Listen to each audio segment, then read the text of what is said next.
Querida comunidad lectora de la Biblia, muy bienvenida a nuestra aventura en el Evangelio de Marcos. Estamos hoy día en el relato que nos cuenta lo que sucede después de que Jesús da de comer a una enorme multitud y cruza de nuevo el lago. Entonces, lo que sucede mientras están cruzando el lago, eso es lo que estamos viendo acá. Dice así el relato. Después de eso, después de la alimentación de los 5.000, dice que Jesús hizo que sus discípulos subieran a la barca para que cruzaran el lago antes de él. ¿Por qué? ¿Por qué hizo Jesús eso?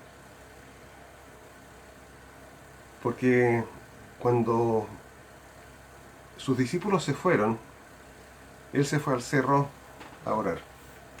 Hemos visto varias veces ya en nuestra lectura cuán prioritario es para Jesús orar, o sea, tener comunión con Dios. Yo creo que ya en solo este hecho tenemos la lección de hoy día. Podemos aprender una cosa maravillosa. Nosotros tenemos que buscar, priorizar nuestra comunión con Dios. De repente tenemos, los afanes del día nos comen. Tenemos que parar y, como Jesús lo hizo, buscar tener un diálogo con Dios. En la noche, después de haber orado, Jesús se quiere unir con sus discípulos. Y se nos dice en el relato que los discípulos ya estaban en medio del lago y que estaban teniendo dificultades porque tenían el viento en contra. Si has estado remando ahí, cuesta mucho cruzar. Entonces, en la mañana, cuando estaba saliendo el sol, en la penumbra, Jesús se acerca a ellos, caminando sobre el agua. Y el relato nos dice que cuando los discípulos lo vieron, pensaron que era un fantasma y gritaron asustados. Se asustaron.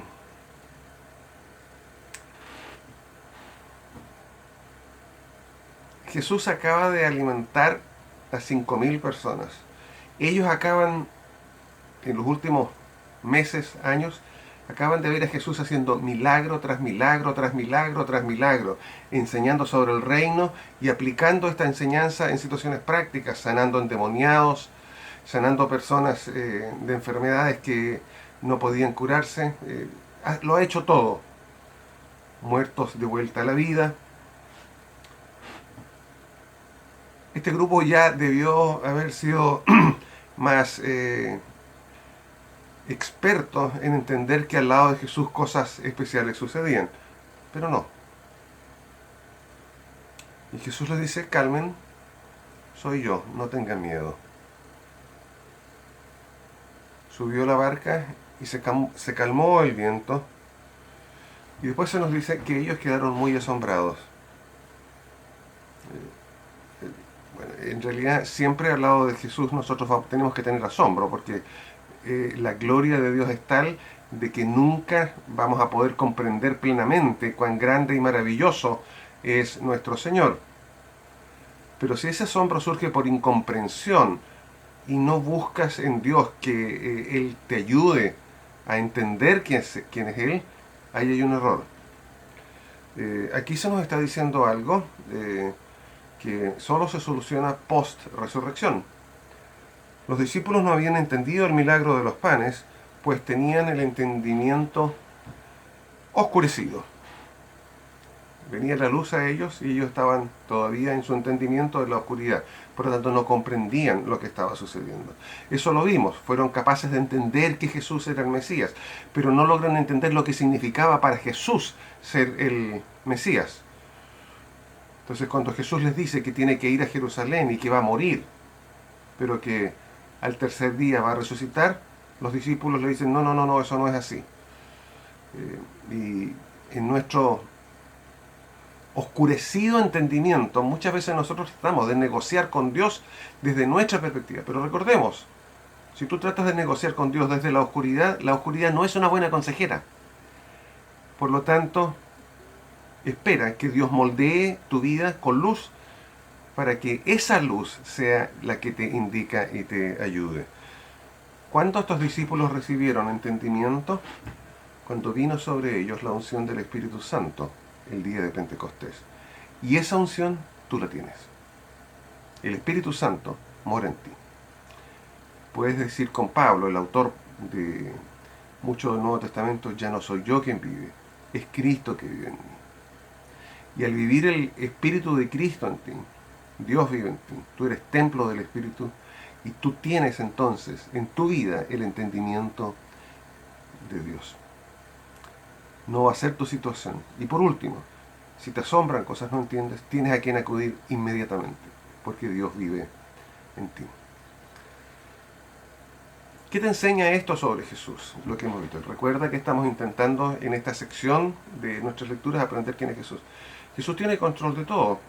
Yo no puedo caminar sobre el agua, tú tampoco, pero Jesús puede, porque Él es el Señor de la creación. Él no está sometido a la creación, Él somete a la creación, Él la maneja. Y Él tiene capacidades por sobre todo. Y esto simplemente lo hizo para demostrarle a los discípulos quién es Él. Él quiere que ellos conozcan quién es Él. Y vino a mi mente mientras yo leía este pasaje, hay otro momento en que el pueblo de Dios tiene que ver algo con agua, que es el cruce del Mar Rojo. Recuerda, el símbolo de la alimentación de los 5.000 les tenía que hacer recordar que Jesús es el mismo que les dio el pan en el desierto. Entonces, yo creo que está usando simbología aquí. No puedo asegurarlo, pero se nos dice que los discípulos cruzaron por tierra seca, ni se mojaron los zapatos. Yo creo que Jesús tampoco, porque Él estaba mostrando de que el Dios que le sacó de Egipto es el mismo Dios que está con ellos.